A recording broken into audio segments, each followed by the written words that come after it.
do we know that what we're doing is the right thing, to do something nice for somebody? So the Torah in Parashat Behal says, if your brother, meaning your fellow Jew, becomes impoverished, meaning he doesn't have any money, he lost all of his money, and he doesn't have any money, his means falter, and he's in such trouble that he doesn't have money to pay for the house or for food or to feed his kids or to get clothes for them or things like that, that's a problem, right?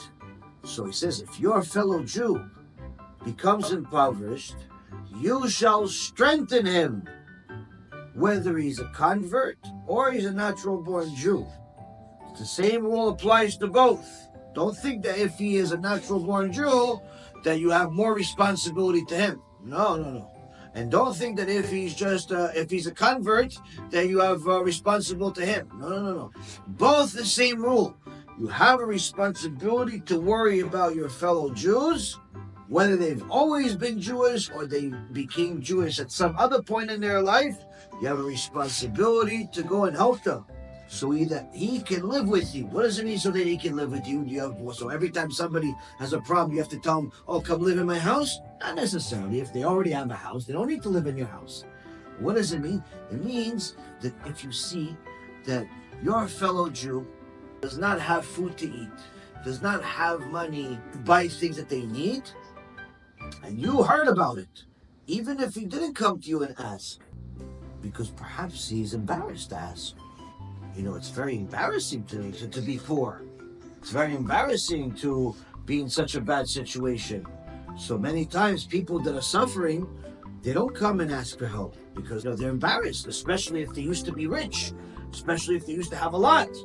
So you as a Jew have a responsibility, have a mitzvah, have an obligation to help your fellow Jew as soon as you hear that they have gone to the point where they're impoverished, where they don't have the ability to provide for themselves.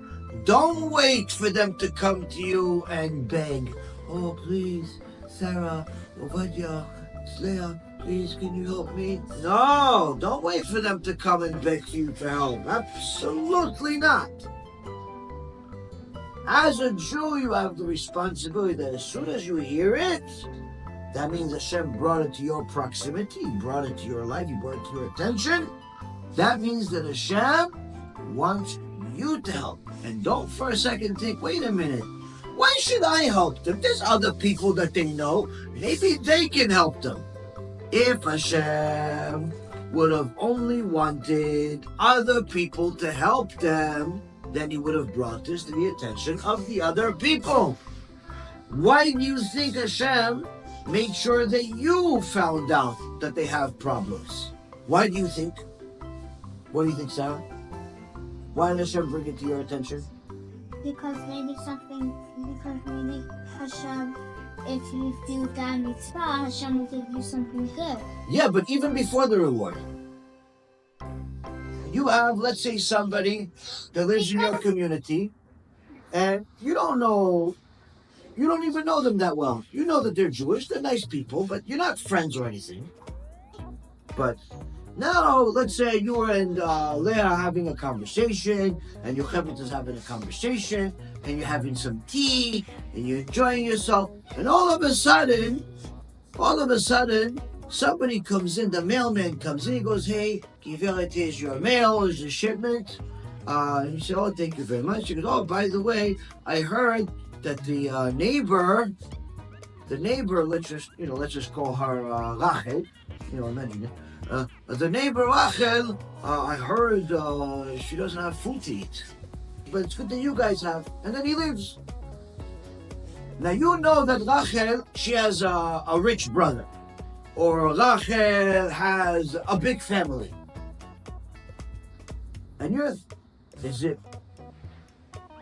okay for you to say, you know what, since Rachel has a rich family, or she has a lot of other friends, the other people are going to help her. Even though I just found out that she doesn't have food to eat, but she has other people. So it's not my responsibility to help her? Or It is my responsibility. It is my responsibility. Why? Because you can get the mitzvah. Hashem Yes. is giving you the mitzvah. Why? Oh, how is Hashem giving you the mitzvah? How do you do it? Because He brought it to your attention. Yeah. See, Rachel knows a lot of people. Rachel, there's a lot of other people in the community. But Hashem made sure that you heard it. Which means that if He made sure that you heard that Rachel needs something, that means that Hashem wants you to know, because He wants you to be the one that helps. If He didn't want you to help, then you would never know about it. Then the mailman would not say Lashon Hara. He would not come and tell you what's happening at Rachel's house. But because He brought it to you, obviously Hashem says, I want you to find out. I want you to find out because I want you to be the one that does this mitzvah. Do you understand? So, here the Torah is telling us, yes, yeah. We're coming back to house. We're coming back to house from somewhere, and then we saw a poor man. He was in the street. We don't have any food, so we gave him a bag of other ones almonds. You gave him? Almonds. Almonds, that's very nice of you. Kol hakavod. Kol hakavod, it's very, very nice of you. And that's sometimes when you see people that are poor and you have the ability to help them by giving them a few dollars or giving them some food. It's definitely some mitzvah.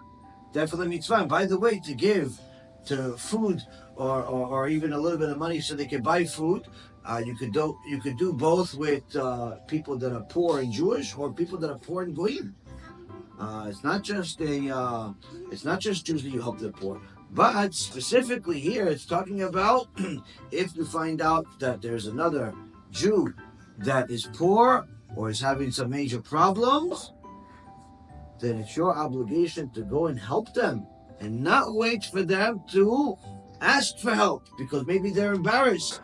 So here we see inside the Torah of this week's parasha that doing something nice is not just a nice thing to do, but sometimes doing something nice could save somebody's life.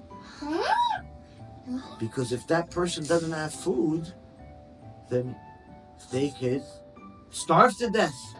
They could have a problem, and that's actually what happened one time. Yes. There was a tzaddik. His name was Nachum Ish Gamzu. Nachum Ish Gamzu was a big tzaddik, and the Gemara says he was actually one of the rabbis of Rabbi Akiva. Rabbi Akiva learned with him for over 20 years. He learned with him. That was his rabbi for the first 20 years. But he was in yeshiva. Nachum Ish Gamzu. And Nachum Ish Gamzu was called Nachum Ish Gamzu because he had such great emunah and bitachon in Hashem that he would always say, no matter what happened in his life, whether it was good or it was bad, he said, Gamzu letova, meaning this too is for the good. This too is for the good, where he knew that everything that happens in life, everything is for the good. And if somebody gets a new present, that's, let's say, a toy, or new markers, or a new dress, or a new kippah, or whatever it is, people say, oh, of course this is good. But sometimes a person, gets hurt. They fall, they hurt their leg or something, or they get a cold. They have to also say, Gamzu letova. Why? Because if Hashem did it, obviously there's something good out of it. We just have to find out what it is. Everything is good. And that was one of the teachings of Nachum Ish Gamzu.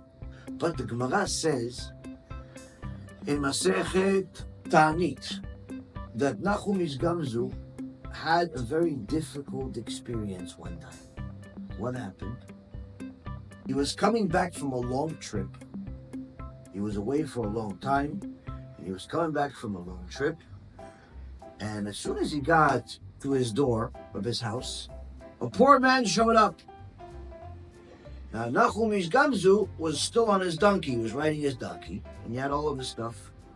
And the poor man showed up. And this poor man hasn't had food to eat or anything for a long time already, for a few days. And he said to the rabbi, please, feed me. And Nachum Ish Gamzu said, sure, 1 second, let me get my stuff. And he got off of his donkey and he went to get the food, but by the time that he came back, the poor man already died. Now, is it Nachum Ish Gamzu's fault that the man didn't eat?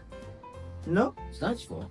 He doesn't know the person, and he didn't. If he would have known that he needed food to eat 3 days ago, he would have given it to him. If he would have known it 2 days ago, he would have given it to him. If he would have known it 1 day ago, he would have given it to him. In fact, even the day that he found out, he said, please give me good food to eat. What did Nachum Ish Gamzu say? Sure, I'm going to do it. Just 1 second. Just 1 second. But then this man that hasn't eaten in so long died. But Nachum Ish Gamzu also learned from this. He said, you know what? I made a mistake. What mistake did he make? He said, when he asked me for food to eat, I shouldn't have said, 1 second, I'm going to get it to you. I'm going to go get the stuff. I should have simply gone to go get it. Why? Because this man hasn't eaten in so long, and he was suffering so much that when he heard it's going to take even 1 more second for me to get it, his heart couldn't handle it, and he died. He lost hope. That was the last minute, he lost hope. Now, of course, this is a high level of tzadikim, but it teaches us that, number one, as soon as you see that somebody needs help, you have to go help them. You have to go help them. But the other thing also we see, how the tzadikim like Nachum Ish Gamzu take responsibility and learn from everything, whether it's the good or the bad. Even though he wanted to help this poor man, he didn't have the chance to help him. It was already too late. And from that he learned that from now on, if anybody asks for food, right away I'm going to go give it to them. Not even going to tell them, wait 1 minute until I get something and then I'll get it to you. No. Right away go and help them. Because you never know if they really, in their mind, feel like they can't handle any more time.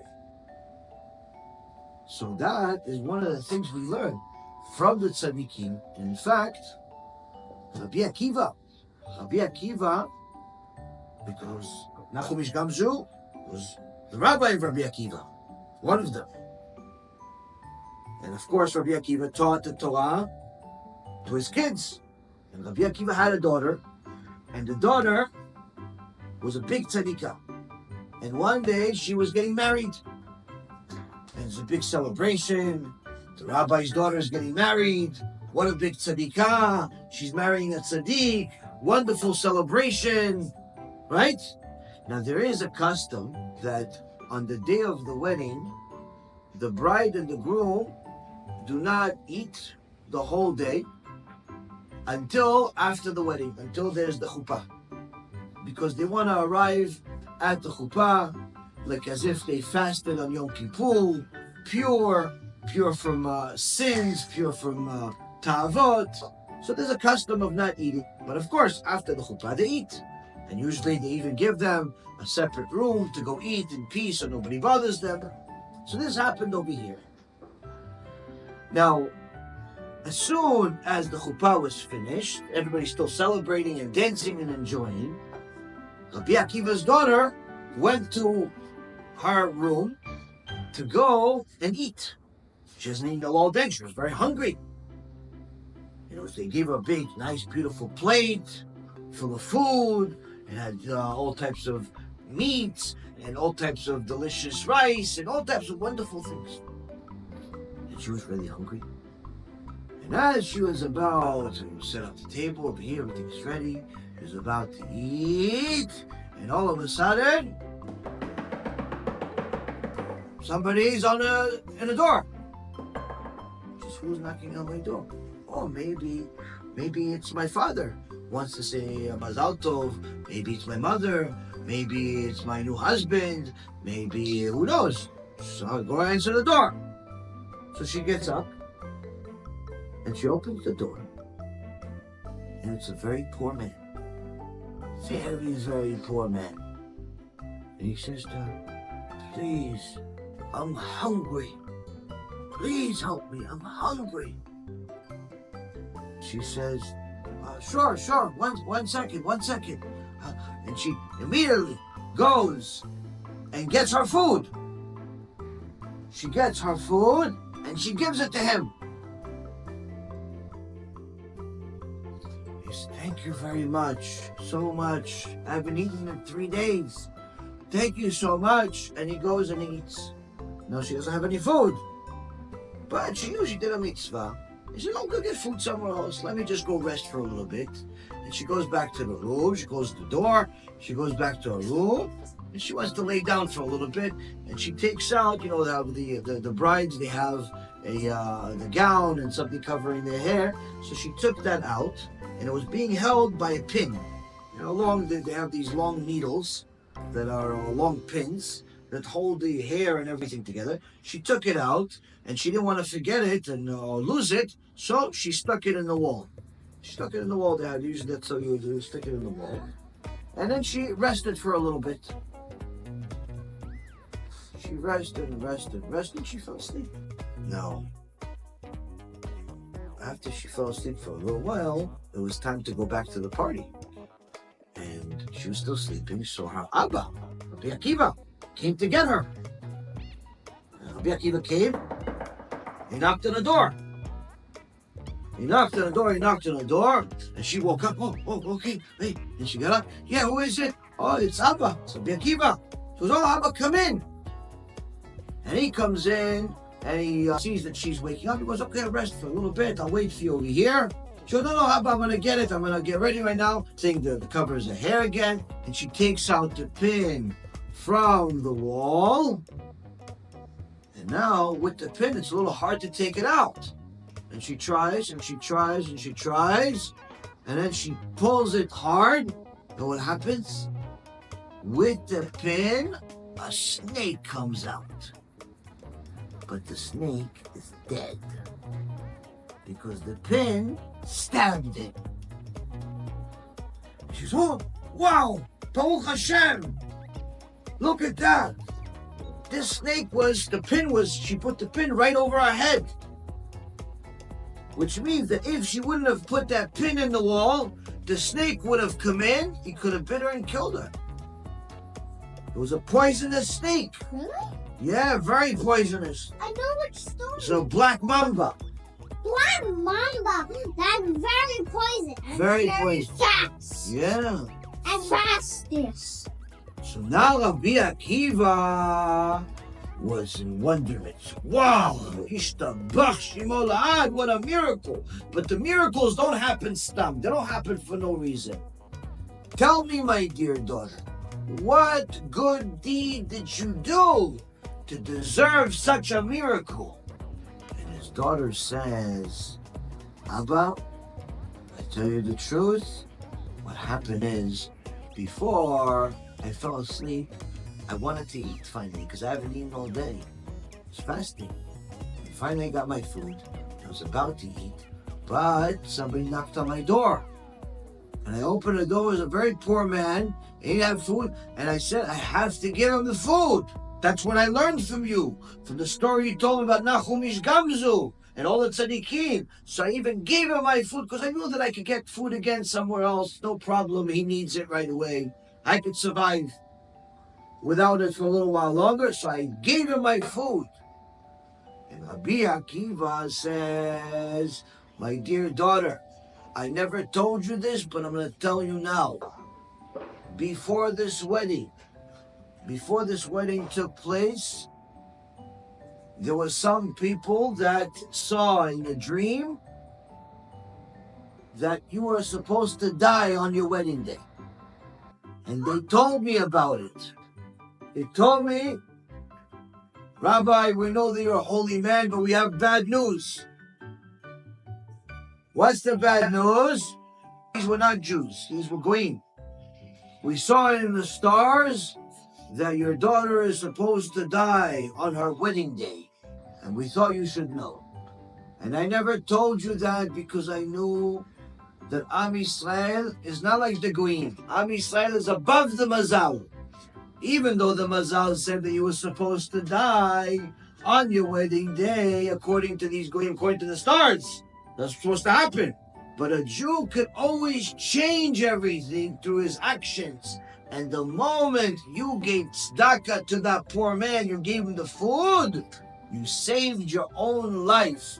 And from there we learn, says Rabbi Akiva, when he went back to the Bet Midrash and he told the story, he says, from here we learn what Shlomo HaMelech says, tzedakah tatzil mimavet. You giving tzedakah can even save you from death. That's how important it is to give tzedakah, to be generous, to share, to do good things, even if somebody doesn't ask you for it, but you know that they need, you must go do it. Not because you're suddenly going to be a hero that saved the day, but rather because when Hashem brought this to your attention, that means Yocheved, that means Serah, that means Leah, that means Sarah, that means Ovadia, Yosef, and Binyamin. That means that Hashem wants you to know because He's giving you an opportunity to maybe even save your own life. So that's why we have to give tzedakah, we have to do good things, we have to share, we have to help each other, and BeEzrat HaShem, Hashem will always save us. Yeshakon. BeEzrat HaShem, we continue to do good things and Hashem will continue to protect us. Let's say thank you to Hashem. 1, 2, 3. Let's say Baruch Hashem. So we show Hashem how we love Him so much. 1, 2, 3.